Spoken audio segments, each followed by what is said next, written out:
Sucedió este fin de semana y se convirtió en trending topic. En el poblado de Caimanera, aledaño al territorio ilegalmente ocupado de la base naval estadounidense en Guantánamo, un grupo de personas se manifestó en la calle.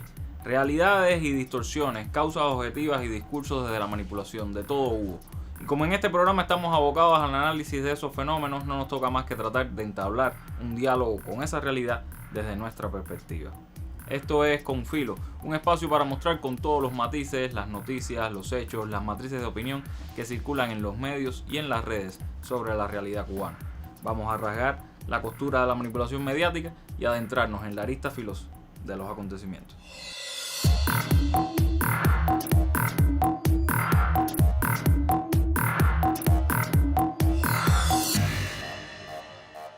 Fue titular en todas partes, por supuesto. El Mundo, CNN, Deutsche Welle. A Cuba desde siempre se le mira con una lupa y cualquier cosa que suceda aquí se magnifica. Parecía que aquella protesta iba a colapsar todo el país y algunos hasta festejaron. Hasta líderes que quisieron organizar algo similar pero que fueron a manifestarse a Europa se regocijaron con el hecho. Los hubo que aprovecharon la cercanía con la base estadounidense para pedir cándidamente apoyo del ejército imperial. De lejos, por supuesto, es un poco incómodo verse envuelto en una intervención militar. Mejor instigar desde la distancia. Un video de Cuba Información nos hace un buen resumen de lo sucedido en Caimanera. Presten la atención y contrasten con lo que ya puede que hayan visto en las redes. Cuba Información. No me digan más mentiroso, no me digan más. No me digan más. La protesta de unas decenas de personas en Caimanera, Cuba, por los cortes eléctricos y la falta de alimentos, ha devuelto la esperanza a quienes sueñan con la caída de la revolución cubana. Pero repasemos las claves mediáticas de los acontecimientos. La primera es la magnificación de un hecho puntual, de corta duración y con pocos participantes, pero que ciertos medios convertían en una multitudinaria protesta en la que los cubanos toman nuevamente las calles. Curiosamente, días atrás, esos medios no consideraron noticiables las marchas, esas sí multitudinarias, con millones de personas, celebradas en toda Cuba por el 1 de mayo.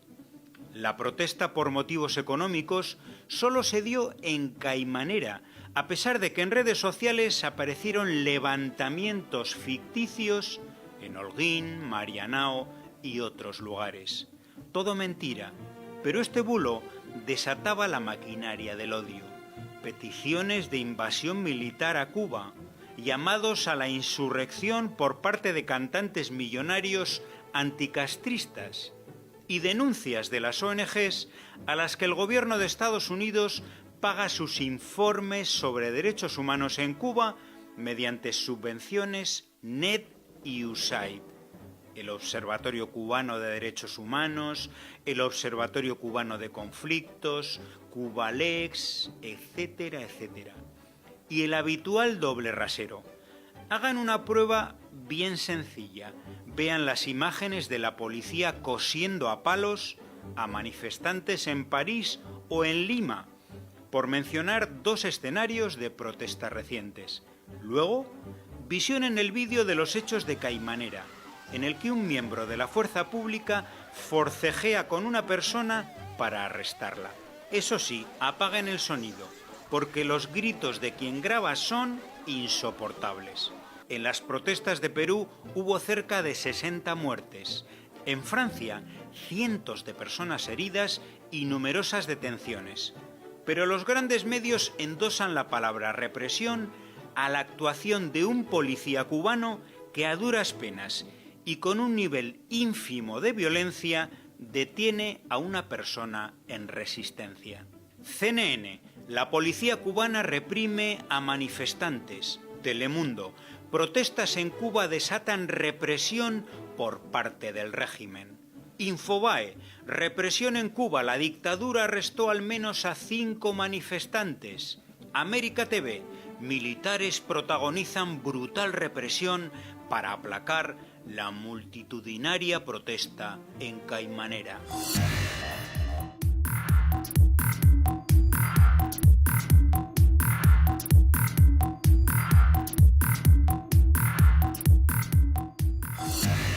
Como dijera un usuario en Facebook, más de 1 millón de personas protestando en las calles y Francia es una democracia. Una decena protestando en Cuba y es una dictadura. No vamos a negar que sucedió, no vamos a dar una explicación simplista. Hubo una protesta y es algo que nos tiene que preocupar. Pero el abordaje de los medios dista mucho de ser objetivo. Hay un doble estándar cuando se habla de nuestro país en comparación con otras naciones. El mismo doble estándar que permite que sigamos incluidos en una lista de países patrocinadores del terrorismo, como hablábamos la semana pasada, y que dicha lista permita medidas más severas para empeorar nuestra calidad de vida. La misma táctica de siempre, llevarnos a la frustración, a la desesperación y luego capitalizar esos sentimientos en contra del sistema. Pero que sea Manuel Vilas quien vuelva a ese tema, una vez más, en la mira. Like we provoked the war in Ukraine, we are now provoking a war with China. And who benefits? I'll tell you right now. Your enemy is not China. Your enemy is not Russia. Your enemy is the military-industrial complex, which has been fleecing this country to the tunes of hundreds of billions and trillions of dollars. How many times are we going to have a defense secretary say, "Hey, we can't account for $2 trillion in the Pentagon again"? Which has happened twice now in my lifetime. So again, people are being the war machine cannot be stopped. Who's running this country? The war machine. It certainly isn't Joe Biden making these decisions. I would like to know who is making the decisions. And I just want to remind everybody, the United States is the world's terrorist. We just set the Middle East on fire in the last 20 years, and now we're doing a proxy war in Ukraine, which we provoked, NATO provoked, and it was just admitted that we provoked it by the former Prime Minister of Germany. And now we're trying to saber-rattle with China, and they're predicting a war. Again, China's not going to invade us. China's not our enemy. We might have an economic war. That's what these are. These are economic wars. These are wars in Ukraine, it's about liquefied natural gas and making sure Germany and Russia never come together because we fear Russia's natural resources and manpower, and we fear them getting together with Germany with their technology and their capital. And so that's why we blew up the Nord Stream pipeline. That's why we're doing the Ukraine war. This is all about hegemony, imperialism, and economics. And if there's a Marine somewhere, it's there because they're about to steal some natural resources from another country. As everybody's screaming about what a bad guy Putin is for invading Ukraine, the United States is currently occupying a third of Syria. And which third is that? It's the third that has the oil. And how do I know we're there to steal their oil? Because the President of the United States said so. We're not even benefiting economically. Of course, that's the rub. Jimmy Dore, appreciate it. Thank you. El hecho de que muchos entiendan a la policía como órgano represor de un Estado y no como pueblo con preparación y herramientas para proteger al resto es parte de ese sentido común en el que los llamados policías del mundo tienen el deber de reprimir a todo el que no les cuadres y esté en una posición de desventaja. Sí, porque además de todo, estos gringos son cobardes. El peligro está cuando la gente acepta ese rol. No se ofende con las agresiones, no le duelen los abusos o los entiende como malos, pero tiene la esperanza de algún día ser el que pueda abusar, el que pueda agredir. Los terroristas del mundo no solo han logrado hacernos vivir en una eterna película de miedo, sino que además han educado a muchos en que lo ideal es ser el que tenga la pistola, es ser el que dispare primero. Precisamente por esto necesitamos mucha educación de nuestra parte, educación socialista, para que tengamos una realidad donde el policía sea tu amigo si no tienes intención de agredir, de hacer daño a alguien más, y donde nuestras organizaciones sean madres de ideales de justicia, antiterrorismo y revolución. Los dejo entonces con el héroe, líder de una de esas organizaciones que fue acusada por los terroristas que viven plácidamente en el imperio. Nos vemos en la mira. Chao. Ya es suficiente ironía que el país más terrorista del mundo acuse a otros de promover el terrorismo y los tenga en una lista.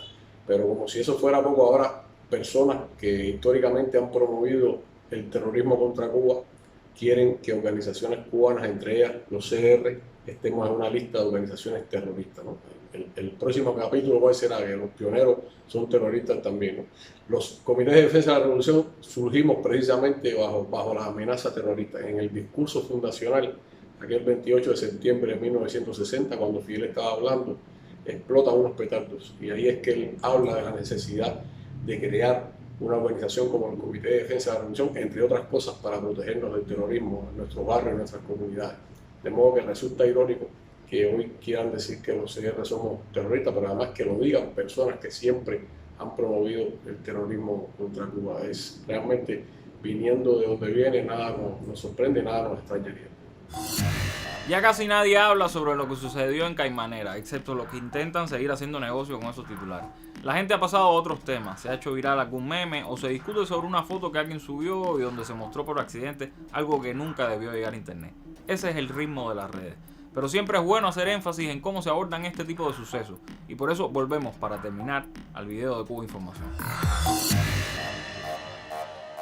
En el canal NTN 24 de Colombia, ese país donde cerca de 80 personas murieron en las protestas de 2021 y donde solo en 2022 fueron asesinados 189 activistas de derechos humanos, la presentadora suspiraba por la dura represión en Cuba. ¿Qué ha llevado a los cubanos a tomar nuevamente las calles? Es decir, entendemos la circunstancia, por supuesto, pero después de una represión tan dura, nuevamente están protestando. Las penurias económicas que sufre el pueblo cubano y que generan protestas como la de Caimanera se deben describir con todo dramatismo. Estamos hablando de una crisis absoluta, de una crisis de hambre, porque sobre todo los últimos días hemos visto información en relación al racionamiento que se está estableciendo de nuevo. Mientras se oculta de manera intencionada la guerra económica que genera dicha situación. El gobierno de Donald Trump aplicó la llamada política de máxima presión contra Cuba, impuso más de 200 sanciones, el bloqueo financiero total al país y la persecución sistemática de ingresos, combustible e inversiones hacia la isla. Medidas que en su mayoría se mantienen. Esta es, junto al efecto de la pandemia sobre el turismo, la causa directa de la situación.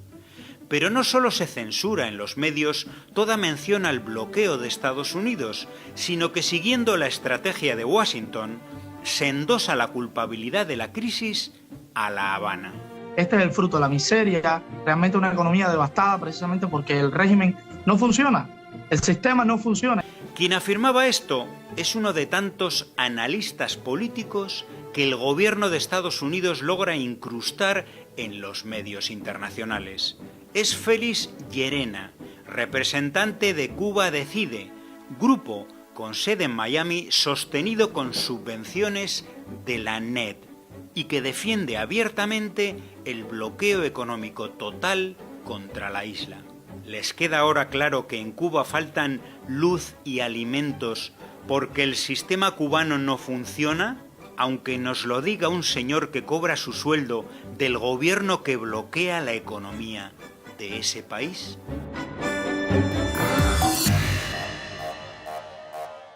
Todos los que se manifestaron en Caimanera son mercenarios pagados por el imperio.